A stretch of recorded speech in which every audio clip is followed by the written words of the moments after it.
Masechet Sota résumé du Daf Yud Tet. On va commencer Bezrat Hashem le troisième pérec de la Masechet. On sait bien, la Sota, elle doit amener un korban mincha, une offrande de farine d'orge, c'est une chose. Et bien sûr, elle doit boire l'eau amère dans laquelle était effacé le parchemin avec la paracha de la Sota. La Mishnah le dit comme ça.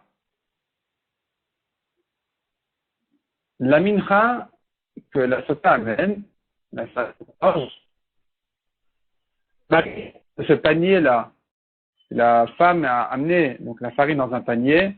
Le mari prend la farine, il la met dans un kli charret, dans un récipient du Beth Amikdash.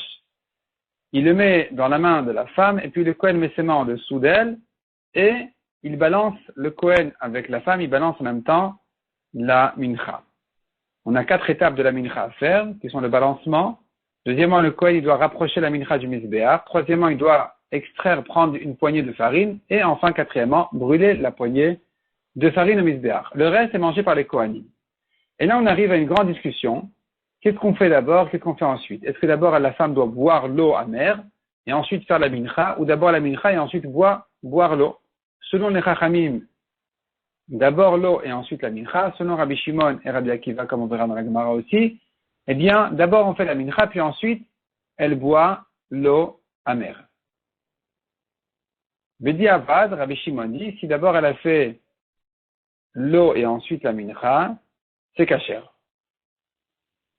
La Gemara ramène les drachot et psukim dont on apprend qu'il faut dans le balancement et le propriétaire du korban et le Kohen. On apprend ça d'une Xerashava de Sota Shlamim.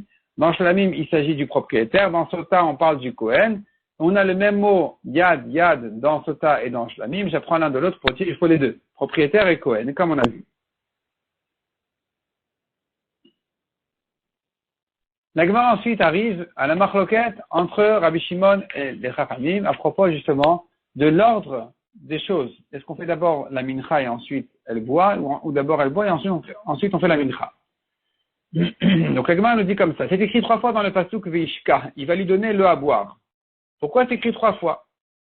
La première fois nous apprend, dit Rabbi Akiva, si elle refuse de boire alors qu'on a déjà effacé la Megillah, le parchemin, on la force à boire.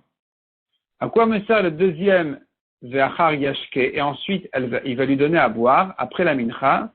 Ça vient m'apprendre quoi? Ça ne vient pas m'apprendre qu'elle boit après. Si, justement, ça vient m'apprendre justement, d'après Rabbi Shimon et Rabbi Akiva, qu'elle ne boit qu'après la mincha, pas avant. Donc de là, on apprend que il y a 3 étapes qui doivent être faites avant qu'elle boive l'eau de la paracha, l'eau de la Megillah. Quelles sont les 3 étapes? Premièrement, il faut que la mincha soit déjà faite. Deuxièmement, que la Megillah soit effacée complètement sans laisser aucune trace. Et troisièmement, évidemment, qu'elle est déjà jurée ou elle est déjà accepté la chevoua que le Kohen a fait jurer, comme quoi elle n'a pas fauté, comme quoi elle sera punie si elle a fauté. Et donc ça, c'est cette chevoua-là, comme on a vu déjà dans le pérec d'avant, elle doit être faite même avant d'écrire le parchemin. Évidemment, avant de boire l'eau. La Gemara dit maintenant, nous avons donc finalement 3 psukim. 3 fois c'est écrit dans le pasuk, il va lui donner à boire. Une fois c'est écrit avant la mincha, une fois c'est écrit après la mincha, et une troisième fois c'est écrit encore une fois qu'il va lui donner l'eau de la sota à boire. Pourquoi ces 3 fois-là? Nous avons ici 2 systèmes de drachot sur ces 3 fois. Selon les Chachamim, c'est une manière, et deuxième manière, c'est selon Rabbi Akiva et Rabbi Shimon. Les Chachamim, eux, ils disent, le premier Veishka qui dit qu'elle doit boire, il est à sa place. D'abord elle boit, et ensuite on fait la mincha. Le deuxième, Ve'achar Yashke, et ensuite elle va boire.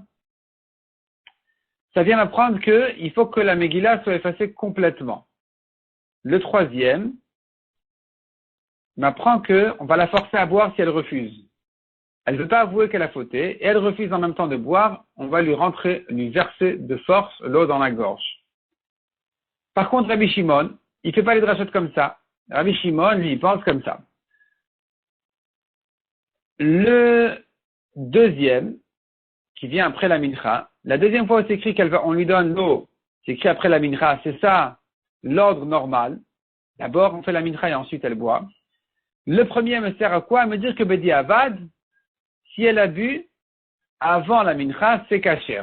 Ce que pense Rabbi Shimon. Rabbi Akiva n'est pas d'accord avec ça. Il dit le premier me sert à dire que on va la forcer à boire si elle refuse.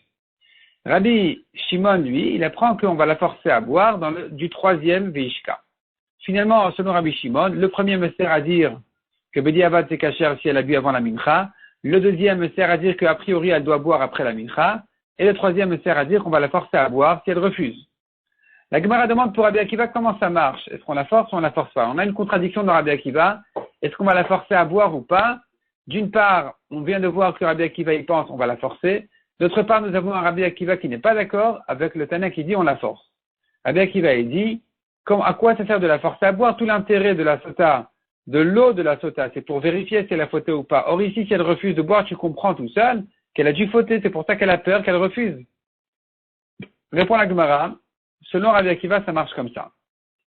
Il y a deux manières de refuser de boire. Si elle refuse de boire, elle paraît tranquille, c'est qu'elle a fauté. Et donc, elle avait prévu depuis le début de ne pas boire de l'eau. Ne pas boire l'eau, elle va faire semblant de jouer son coup, Beth Amikdash et tout ça, mais elle avait prévu depuis le début de ne pas boire l'eau, et c'est pour ça qu'elle n'a pas peur, parce qu'elle avait déjà décidé de ne pas la boire, de ne pas boire l'eau. Et donc, on ne va pas la forcer, ça ne nous sert à rien d'après Rabbi Akiva, on a compris très bien qu'elle a fauté. Si par contre on la voit trembler, paniquer, et qu'elle refuse de boire, là, on n'est pas certain qu'elle a fauté. On se dit peut-être que elle a peur, elle se dit quoi, l'eau va me tuer dans tous les cas, elle a peur que l'eau va la tuer même si elle n'a pas fauté. On ne sait pas, elle n'est pas vérifiée, on ne sait pas si elle a fauté ou pas, on ne sait pas pourquoi elle refuse, pourquoi elle panique tellement. Dans ce cas-là, on va faire comme ça.